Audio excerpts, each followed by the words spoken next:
Recentemente foi anunciado pelo Comitê de Enfermagem um parecer positivo para a aplicação de técnicas da aba, da psicanálise e da psicoterapia por parte dos enfermeiros regulamentados. Tal decisão gerou uma grande revolta na classe dos psicólogos, nos psicólogos em geral, por verem seu principal trabalho, sua principal ferramenta de profissionalismo sendo transferida facilmente para uma outra profissão. E, bom, tal revolta fez com que essa decisão fosse reestruturada, ainda é permitido algumas aplicações da aba, mas não foi com a mesma liberdade que foi esse primeiro parecer. Tal revolta não ocorreu pelo fato dos psicólogos acreditarem que os enfermeiros são incapazes ou não conseguiriam promover a saúde mental de alguma forma.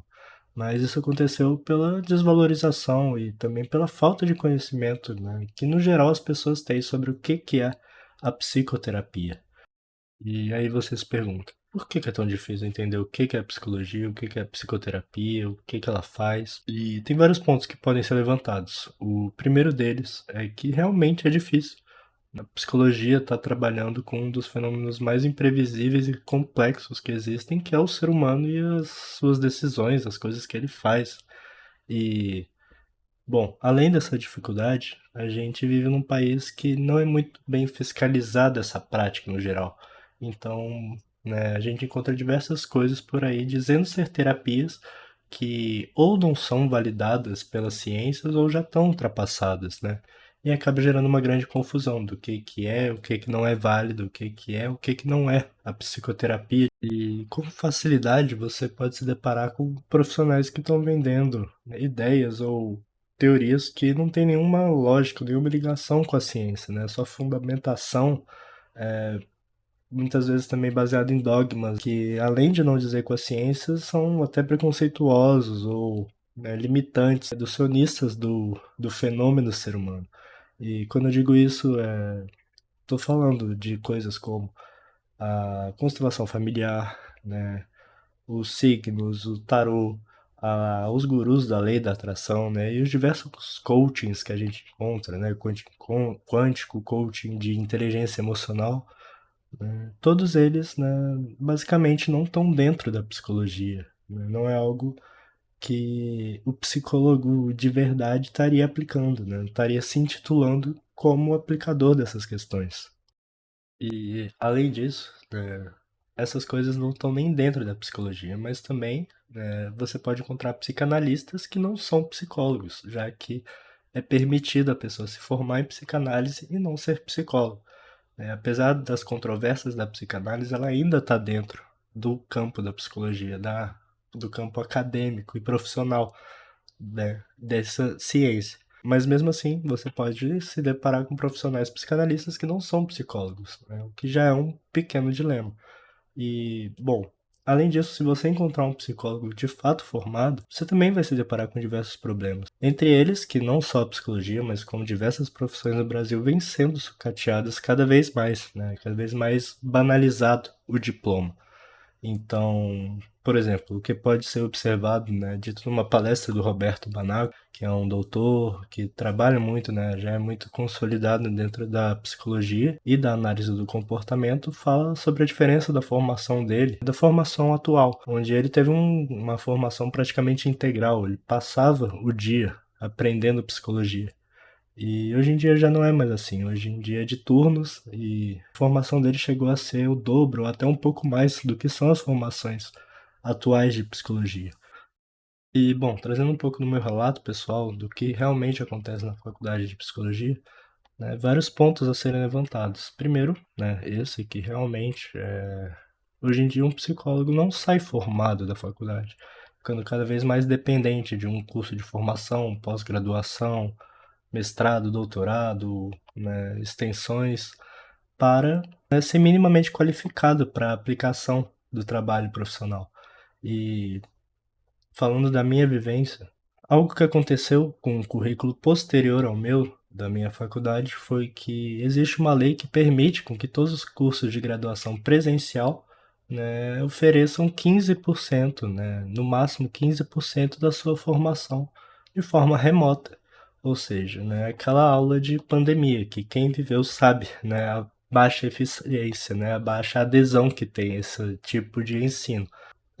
Até o meu currículo, a minha faculdade não aderia a esse modelo, e o currículo posterior já aderia. Ou seja, os psicólogos que se formaram um ano e meio depois de mim na mesma faculdade vão ter 15% a menos de curso, né? Algo que já era pouco, vem sendo cada vez mais reduzido. Primeiro vamos retomar por que as pseudociências ou as terapias não convencionais, se assim for melhor, são tão populares e tão mais famosas no Brasil do que uma psicologia de qualidade. E eu vou explicar esse fenômeno comparando com um outro também que acontece aqui, que é o fato das casas de apostas estarem bem mais frequentadas ou, né, recebendo um investimento maior do que as bolsas de valores ou outros investimentos mais consolidados e mais sólidos de se obter retorno. E, bom, isso mostra que a nossa cultura ela tem um certo imediatismo. Né? A gente quer soluções rápidas, fáceis para problemas muito complexos, como nossa saúde mental, nossa questão financeira, e muitas vezes essas soluções rápidas para problemas complexos são furadas. Bom, é muito fácil ver o prejuízo de quem acaba no tigrinho. Mas quais podem ser os possíveis prejuízos de quem está tentando se tratar, né, ou está se tratando através de métodos não consolidados, né, não válidos pela ciência? O primeiro ponto que a gente pode pensar, né, é justamente essa promessa, né, inapropriada que essas pseudociências normalmente dão, ou soluções muito, né, concretas. O problema disso é que nem sempre as soluções, as melhores, são garantidas. Isso é muito complexo, envolve vários fenômenos. Então, só de estar prometendo isso já é um pouco enganoso. E além disso, se tem algo que promete a cura e você não se cura, normalmente você vai ficar frustrado, vai se sentir culpado por isso, botando toda a carga do seu problema, mais ainda nas suas costas, né? Gerando mais falta de saúde mental. O outro ponto que pode ser observado nas terapias não convencionais, nas metodologias não baseadas na ciência, é que muitas vezes elas vão tentar fazer o trabalho de controlar o incontrolável, ou seja, a gente parar de sofrer, né? Elas prometem o fim do sofrimento, né? A felicidade em excesso, os caminhos a serem seguidos. E o grande problema é que quando a gente tenta controlar coisas como o sentimento, é como se a gente estivesse numa areia movediça. Quanto mais a gente luta com aquilo, mais preso a gente vai ficar. Então, ao invés dessas metodologias que vão por esse caminho estarem ajudando, na verdade estão prejudicando a nossa relação com os nossos próprios sentimentos, pensamentos e escolhas. Por fim, é bom pensar que quem busca por esse tipo de auxílio normalmente está em sofrimento. Então, são pessoas que já estão vulneráveis, já estão perdendo a esperança, né, de melhora, de tratamento, e ainda acabam caindo em situações que só vão frustrar e decepcionar mais ela. Talvez faça com que ela, né, nem busque outros tratamentos, mesmo que algum outro pudesse funcionar ou ter uma efetividade bem maior para ela. Então, no final, né, se você tá se tratando com isso ou já se tratou, e aí, deve largar, parar tudo, esquecer tudo?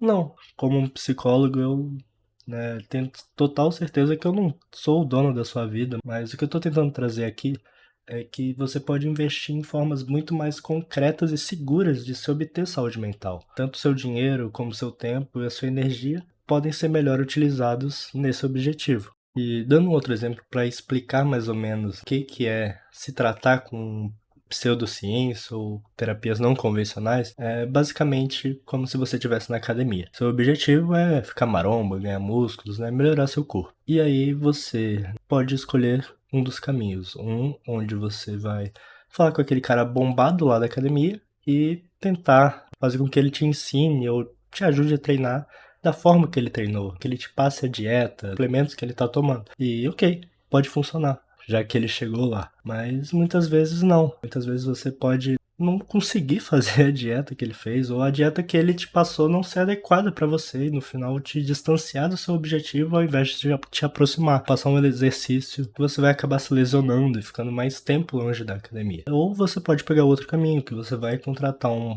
um personal de verdade, né? Um personal formado naquilo, tem um embasamento não só prático, mas também teórico sobre o assunto. E um nutricionista, que é a mesma coisa. E quando você contrata um personal, um nutricionista, ele dificilmente, né? Se ele for um profissional qualificado, ele não vai passar um treino pronto para você, uma dieta pronta. Ele vai entender suas necessidades, o que que você busca, o que que você dá conta e assim entregar algo para você, para que progressivamente você vá chegando nos seus objetivos. E eu não digo isso no intuito de falar que aquele seu amigo bombado ou o personal, o coach que não tem um diploma de educação física ou de nutrição, né, não vai conseguir te ajudar, você não vai evoluir com os ensinamentos dele ou com a ajuda dele, mas que a probabilidade, né, de dar algum problema é muito maior e também a probabilidade de conseguir alcançar o seu objetivo com um profissional formado também é um pouco maior. Então, tá, mas isso significa que um simples diploma, né, simplesmente a pessoa ser formada já é sinal de qualidade?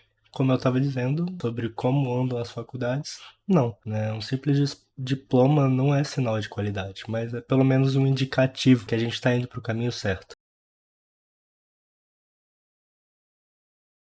Como eu já disse, dos diversos problemas que existem, né, numa faculdade, numa formação, de cada vez deixar menos capacitado o seu profissional para aplicar uma psicoterapia de uma forma eficaz e de qualidade, a gente vai encontrar vários outros dilemas. Por exemplo, o Brasil, ele ainda tem vertentes muito fortes e muito atrasadas de técnicas que ok, já foram consolidadas, já ajudaram, mas atualmente elas já estão muito ultrapassadas e muito dificilmente vão conseguir responder e ajudar nos dilemas e nas questões atuais da sociedade. Além disso, a psicologia, como muitas outras áreas da saúde, vão se deparar com um grande complicador, que é os planos de saúde, que falando um pouco mais da realidade da psicologia, que talvez você não saiba, mas um psicólogo que atende pelo plano de saúde normalmente, dificilmente vai receber de uma forma assim. Sendo muito otimista, o plano de saúde vai pagar R$ 70 pela sessão. E na grande maioria esmagadora, além da grande burocracia que é realmente conseguir atender aquele cliente e receber pelo atendimento do plano, muitas vezes é por uma clínica,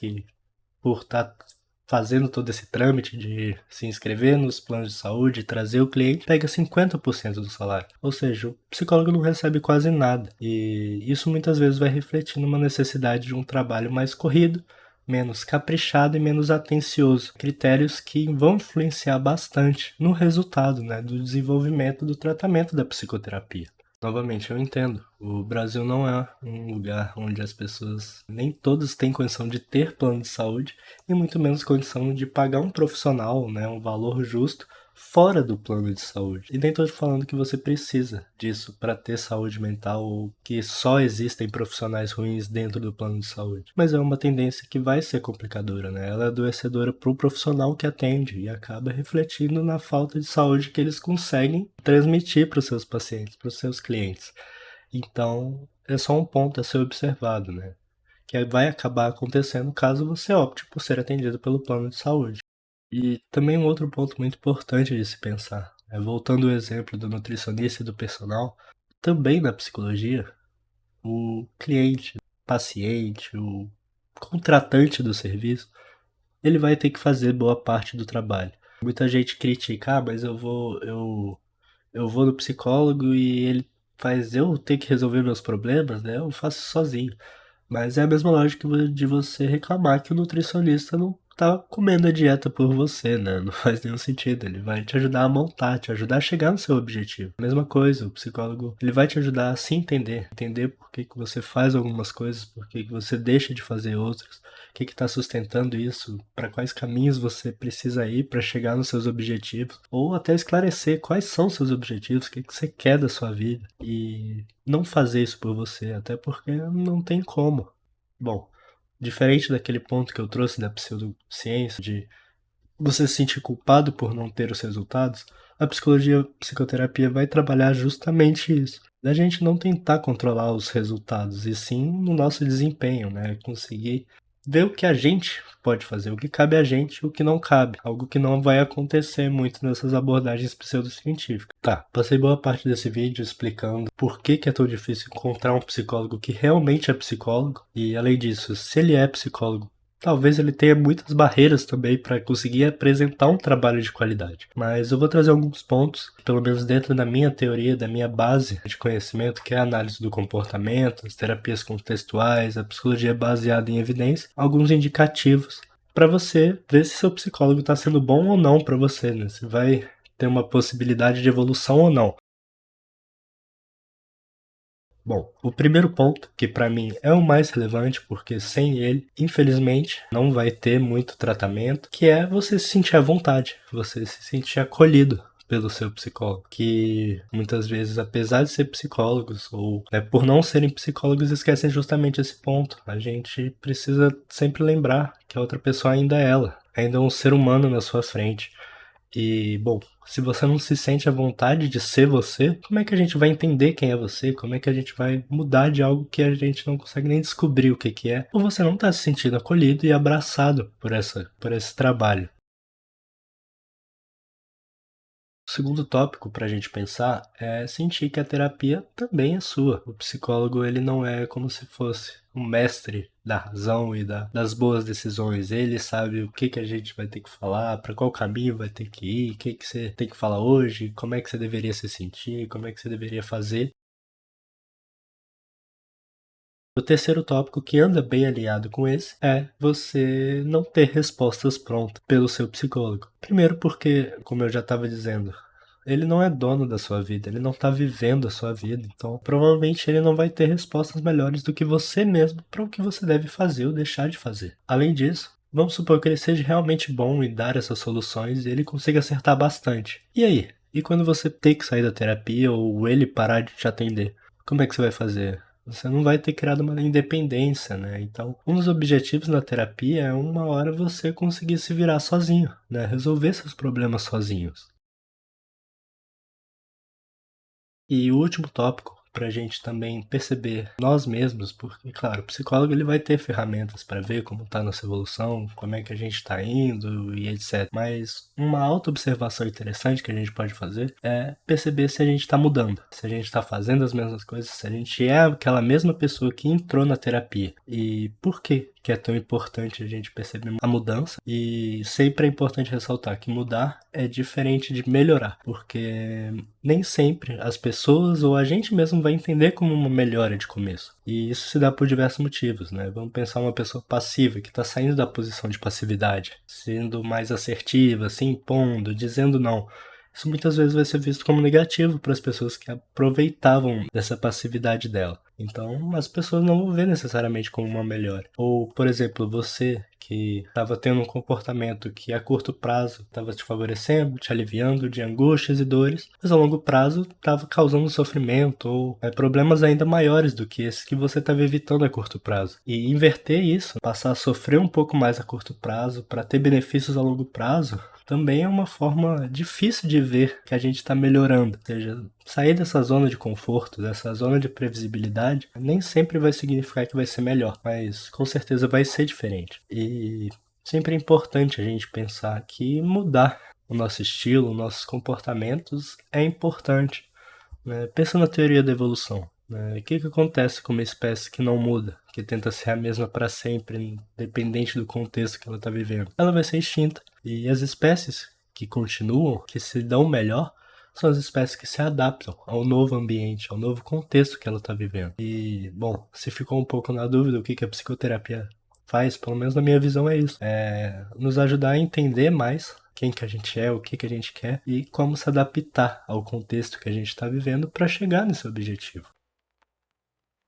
Por alguns pontos importantes de serem levantados e acho que ainda existem vários outros, né? Como eu disse, tem vários problemas a serem levantados, a serem observados sobre a prática profissional da psicologia no Brasil e fique à vontade para comentar, discordar ou até acrescentar algum ponto que você acha interessante ou falar algum relato, né, negativo ou positivo que você já teve com a psicoterapia.